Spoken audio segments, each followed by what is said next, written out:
É possível produzir e conservar, desenvolver economicamente utilizando a natureza e ainda assim mantê-la viva e preservada? Gente, em busca destas respostas, a TV Cacau vem buscar um mestre, né? Vem falar com alguém que conhece não só as respostas, mas também os caminhos. Se hoje nós podemos falar do termo cabruca, o culpado é ele, Dan Érico Lobão, um mestre, né? Para falar de natureza, para falar de meio ambiente, para falar de sustentabilidade, para falar de conservação produtiva.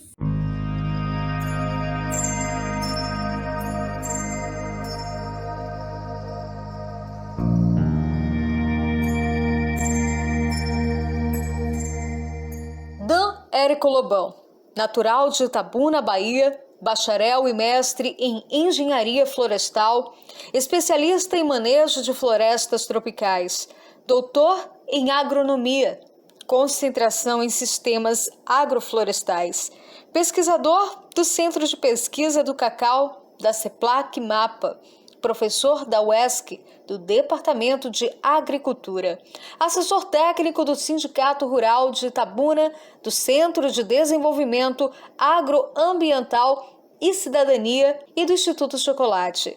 Sua experiência está dentro do manejo, da recuperação, conservação e uso de florestas tropicais, gestão, planejamento e educação ambiental, recuperação de áreas degradadas e sistemas agrosilviculturais. Atua principalmente nos temas relacionados aos sistemas agroflorestais, com foco no sistema cacau-cabruca, silvicultura tropical, resgate e conservação produtiva de espécies nativas.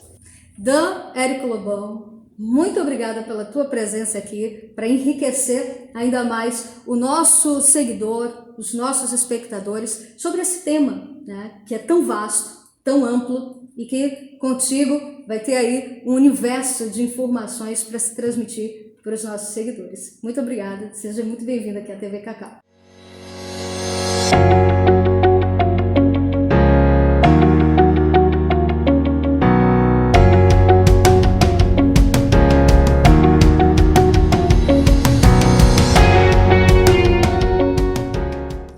Agradeço o convite, agradeço muito a você, a TV Cacau, dispensar um tempo de vocês, que eu sei que como isso é complicado e caro, né? Para se dedicar a essa questão da conservação produtiva do cacau-cabruca e também ao espectador de vocês. Realmente perder um tempo ou ganhar um tempo com uma coisa que é comum a todos nós, mas quando nós olhamos o detalhe, realmente é algo extremamente, assim, eu diria até fantástico em relação de desenvolvimento de modelos de agricultura tropical. Coisa boa, Dan. Vamos começar do começo, né? Vamos falar da origem, né? Desse termo que é tão importante para quando a gente pensa em produção sustentável do cacau, a cabruca. Explica para os nossos seguidores, para os nossos espectadores, de uma forma didática, o que é cabruca, na sua essência. Para que a gente possa até explicar esse termo, vale a pena uma referência. Você falou do Dan Érico Lobão, não estou sozinho, é um grupo, realmente representa um grupo de profissionais e que já há algum tempo perceberam a importância desse sistema de produção de cacau e passou a se dedicar a entender melhor, inclusive até mesmo a questão desse nome. É de origem do Tupi-Guarani e ele tem uma coisa até muito bonita, muito bacana, é cultural para a gente. Caá, né, significa vegetação. Oca, casa. Então, caoca do cacau. Posteriormente, esse B entrou eufônico, como também entrou na cidade de Itabuna, né, que é Itaúna. E isso aí passou a ser a casa, o abrigo do cacau, ou seja, a vegetação que abrigava o cacau. Então, algumas pessoas ainda chamam dos antigos de cabroca, caoca, né? O bentano, e posteriormente se difundiu muito o nome cabruca, e que algumas pessoas chegaram a se pensar que era um verbo para, vamos dizer, ralear a mata e plantar o cacau. Então, vem aqui cabrocar minha mata, vem aqui brocar minha mata. Mas, na verdade, o nome, apesar da similaridade, o nome vem dessa origem tupi-guarani, que é o casa e o abrigo natural do cacau. Como é que ela se faz tão necessária para dentro do sistema da sustentabilidade do nosso país e principalmente da nossa região cacaueira, que tem aí uma necessidade muito grande de estar diretamente ligado, diretamente envolvida no conceito dessa terminologia cabruca? Essa questão do conceito da compreensão, nós devemos isso à Eco 92, quando ela, no movimento mundial de conservação, e que passou a se exigir que tivesse responsabilidade na agricultura, responsabilidade na conservação do solo, da água, da biodiversidade. Ainda foi o começo, e um grupo de pessoas, de técnicos, se reuniram. Na época a CNPC abriu as portas.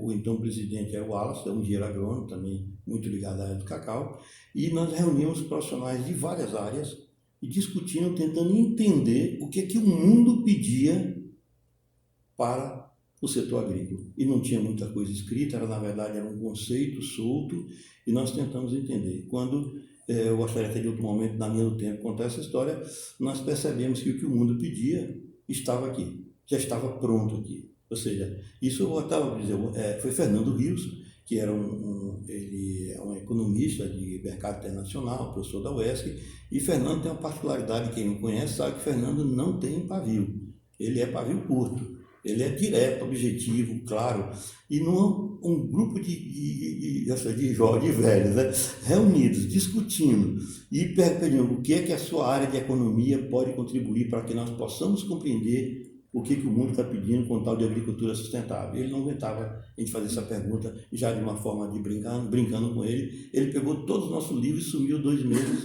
e voltou dizendo: o que o mundo pede é coisa velha.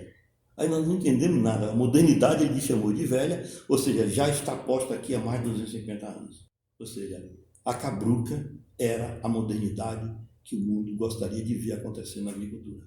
Aí esse grupo passou a olhar de forma mais técnica, entender, você olhar para o umbigo, tentar entender.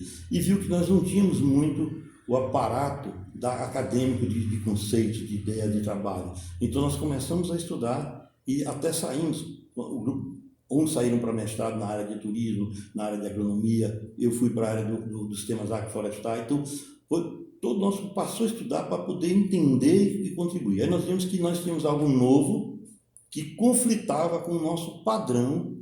Até eu pedi desculpa a dizer isso, mas é comum isso hoje, que é o padrão do colonizado. Uhum. Esse padrão do colonizado é terrível, porque quando o colonizador coloca uma coisa, nós nos debruçamos. Exato. Então é terrível para a gente. Então nós fomos ver lá fora, não tinha nada, não tinha nenhuma referência. E aí nós percebemos que o trabalho que já vinha sendo feito na América Central, enaltecendo os tais sistemas agroflorestais, o percursor fomos nós.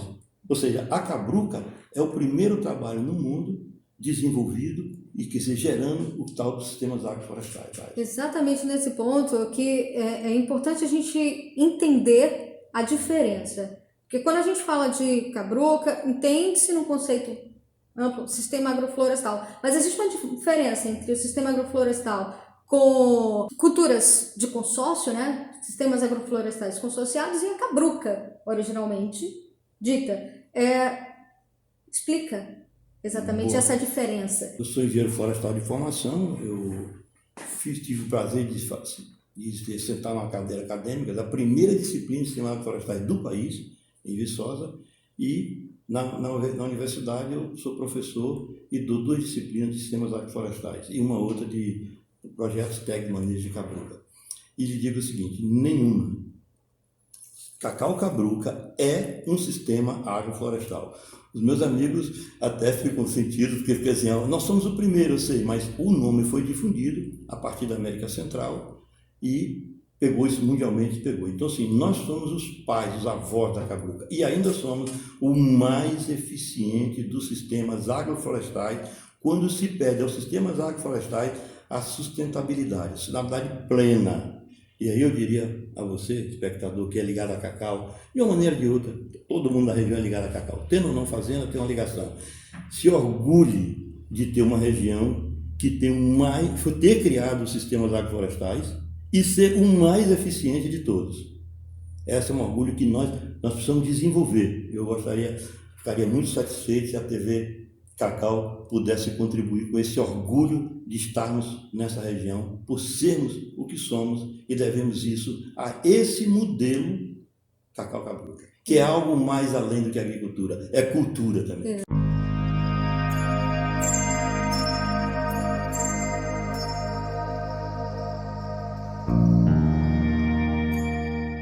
Essa é a essência, né, prioritária aqui da TV Cacau, e é por isso que nós estamos com esse ícone da representação de tudo que envolve esse termo sustentabilidade, cabruca, conservação produtiva. E você fala na questão do tempo, né, que a cabruca há muitos anos vem se consolidando no nosso território, mas de quando você começou a estudar esse processo até hoje, houve uma mudança, eu digo até no segmento do hábito das pessoas em produzir na cabruca, conservar o sistema. Como é que nós podemos definir a cabruca de ontem e de hoje? Tem uma diferença? Tem, porque a própria lei impediu que nós cabrucássemos a Mata Atlântica. Isso é um pacto federativo que tem de você, as áreas de floresta natural, estado médio avançado, e as primárias, vamos dizer assim, não podem ser cabrucadas mais. Mas nós podemos construir cabruca, nós podemos recabrucar as áreas perdidas, nós podemos formar uma cabruca.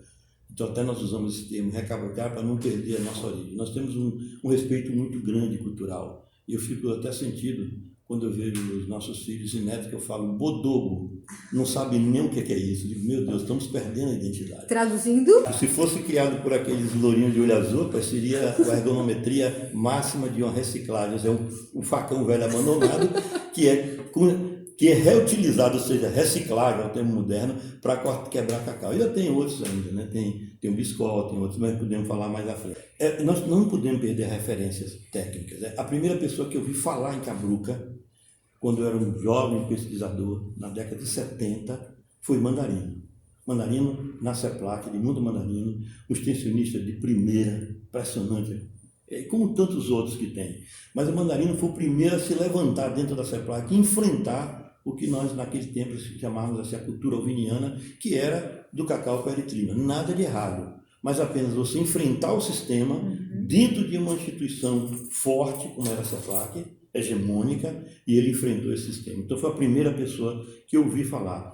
Posteriormente, na década de 90, nós nos reunimos na CNPC, um grupo de profissionais, para tentar discutir, como eu falei, sobre o que é esse tal de desenvolvimento sustentável agrícola, cobrado pela modernidade do mundo capitalista e do mundo ocidental. E aí nós podemos dizer assim, o Wallace, brilhante guerreiro nesse processo, um aluno que internalizou isso. Nós podemos falar de Fernando Rios, um profissional, um professor, vamos dizer, um dos melhores conhecedores na área de cooperativismo e de economia internacional de cacau. Nós podemos relacionar professor Laércio Pinho, fantástico. Eu nunca vi ninguém falar tão bem da região cacaueira como ele. Quando ele falava algo da região cacaueira, nós tirávamos o pé do chão para não arranhar o solo, de tanta beleza na palavra dele. Laércio era uma pessoa fantástica, em termos assim, de conduzir a turma pela idade dele, pela forma que ele conduzia. Temos outros guerreiros aí muito, muito bons. Roberto Mendonça, que hoje aposentou, que foi escolhido pelo grupo para trabalhar a questão do ecoturismo, quando não se falava em ecoturismo na região cacaueira. Nós temos o Erlon Botelho, um fantástico ambientalista de conhecimento muito grande. Impressionante, assim, o Erlon, a capacidade que ele tem de valorização, de compreensão e de colocação. E dentro desse grupo, nosso grupo, era o cara com a melhor visão política também, porque é difícil você ter técnica e política ao mesmo tempo. Então, assim, você tem pessoas, que eu peço até desculpa, de pessoas que nós vamos esquecendo desse processo. Mas, ou seja, tinha um grupo grande um grupo grande que começou a estudar isso e viu que a academia não tinha o suficiente e passou a desenvolver trabalhos e escrever. Então aí está a história do nome. E essa compreensão, agora voltando à questão do significado, é que nós temos dentro, de forma acadêmica, dentro da academia, o conceito sistemático florestal é o conceito maior. É o conceito maior. Isso eu posso falar até porque eu sou representante, um dos criadores, ajudei a criar, a fortalecer a Sociedade Brasileira de Sistemas Agroflorestais, que hoje temos um presidente aí, um daqueles vitalícios, né? É um cara que ele deixa a presidência, mas ninguém deixa ele sair da presidência. É o Ivan Crespo, que foi seplaquiano e trabalhou nessa região, mas é apaixonado pela cabruca. Ele não perde nenhuma oportunidade de valorizar e de estar presente aqui. E é uma pessoa que nós podemos contar. Eu acho que um dia ele deveria estar aqui na TV Cacau por uma visão. Ele é do norte, trabalhou aqui e está no sul, mas a visão que ele tem dessa questão de sistemas agroflorestais.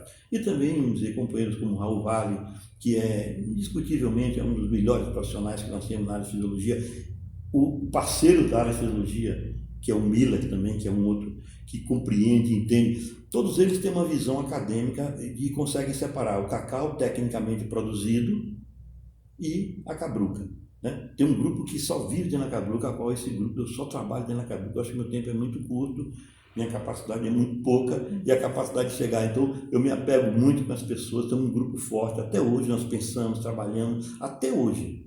Então, tem um grupo pensando. Então, hoje o agricultor deveria entender esse processo melhor, de saber que o que nós temos é algo de extremo valor e que nós podemos capitalizar isso de várias formas. Porque a sustentabilidade não é só a questão ambiental e econômica.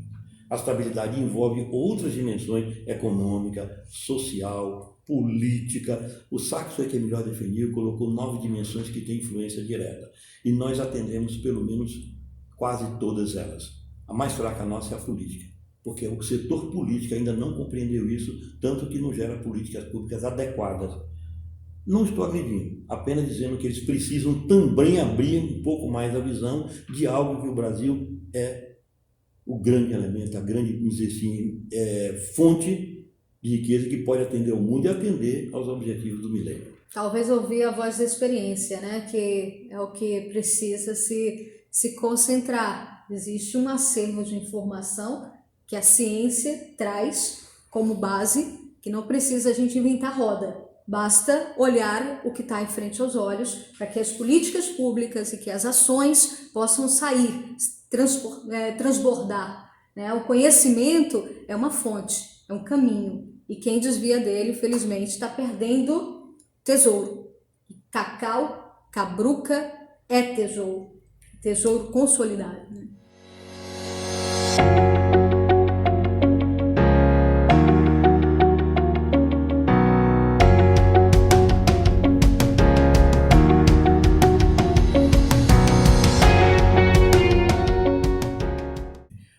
Você me fez relembrar uma coisa na agricultura. É interessante a gente comentar isso, né? Os meus colegas da área acadêmica às vezes vão puxar minha orelha, mas já estou velho o suficiente para não importar muito com isso. É o seguinte, na agricultura, geralmente, quem está na frente é o agricultor.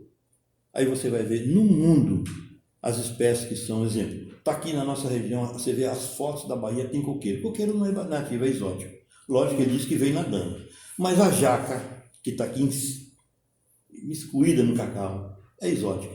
Então, assim, os agricultores é que levam, ou seja, eles criam um problema e depois o mundo acadêmico tenta estudar. Lógico, com essa agricultura de precisão, a academia está na frente, mas dentro desse modelo natural, praticado, vamos dizer, a sociedade e os agricultores estão na frente.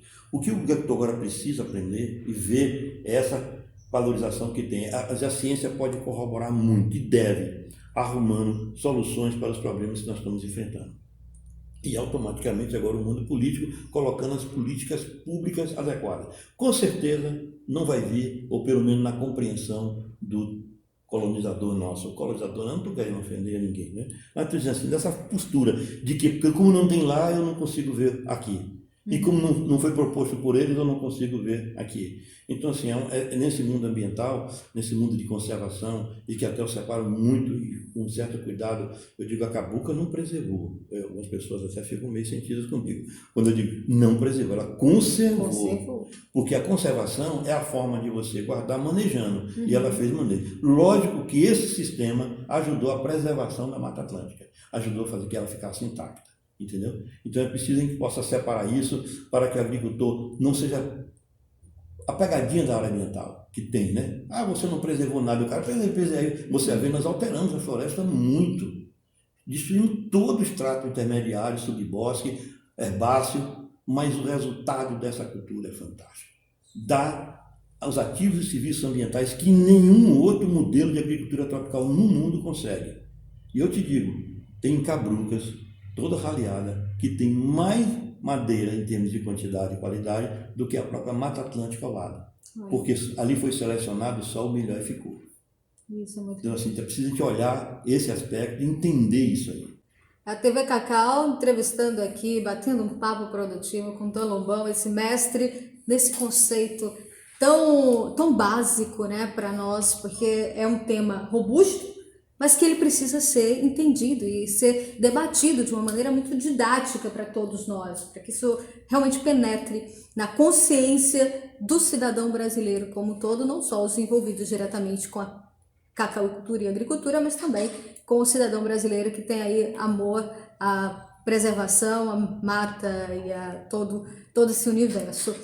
Dan, estamos em um território sul-baiano com 440 mil hectares de cabruca, né? É muito território verde, é muita expressão de vegetação para a gente colocar em pauta.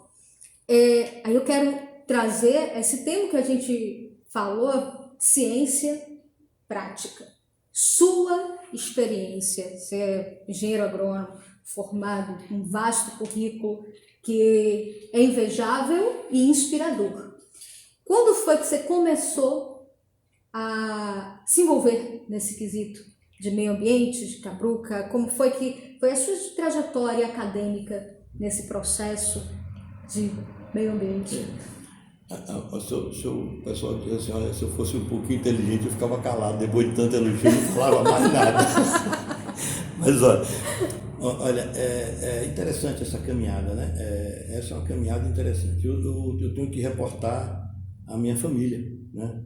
Eu sou filho de... Meu pai é um bancário, filho de um juiz, e minha mãe é professora, filha de um sergipano que se instalou aqui, né? E minha avó é índia, assim, não, já bem característica de mais do que do branco. E essa conjunção desse grupo aí deu isso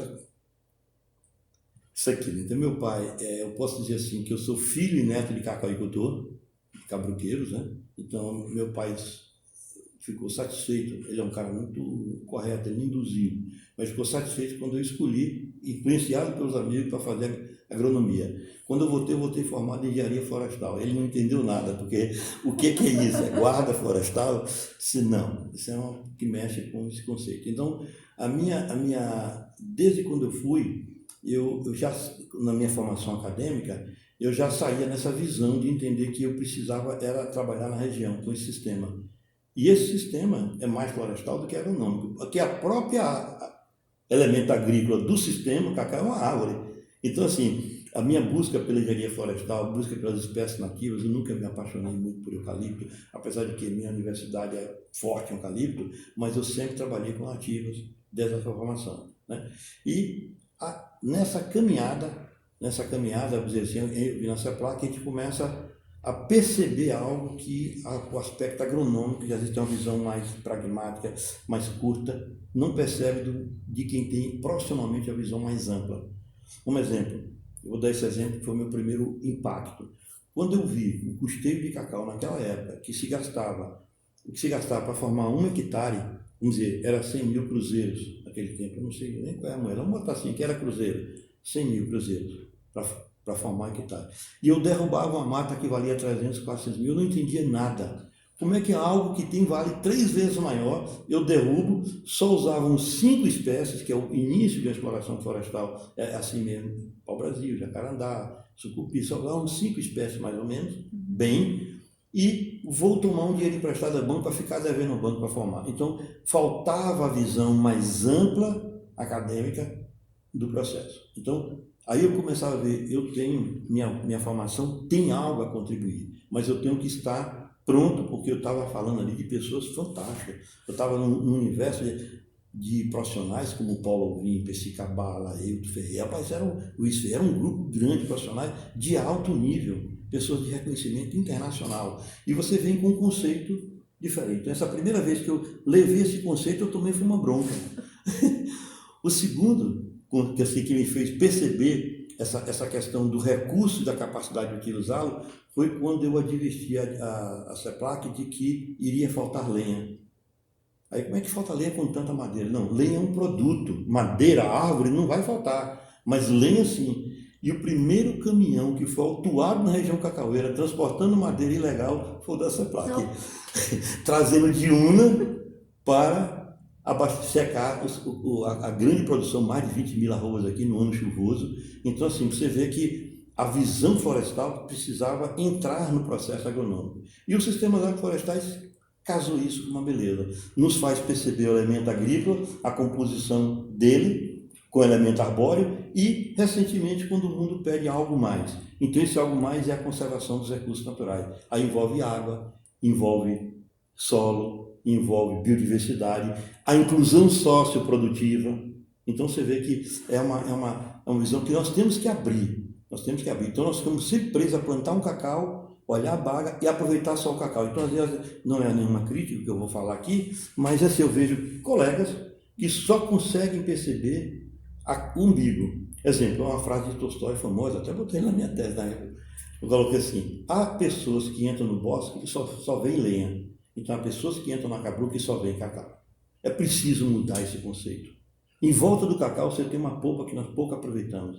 Você tem o mel, você tem a casca de alimentação, você tem epífitas, orquídeas do cacau que nós jogamos no chão, todos, e cada um vale 10, 20 reais, cada muda daquela, uma haste dela, de uma flor daquela, pode valer $1 e nós jogamos no chão. É a capacidade de observar algo mais além do cacau. Por isso que eu não consigo entender a cacauicultura só produzindo cacau. Eu tenho que estar consciente de toda esses potenciais e problemas que envolvem isso aí. Assim como também a CEPLAC, ou outro governo qualquer. Nós não podemos colocar só foco no cacau, na baga do cacau. Quando fala cacau, eu estou imaginando o fruto.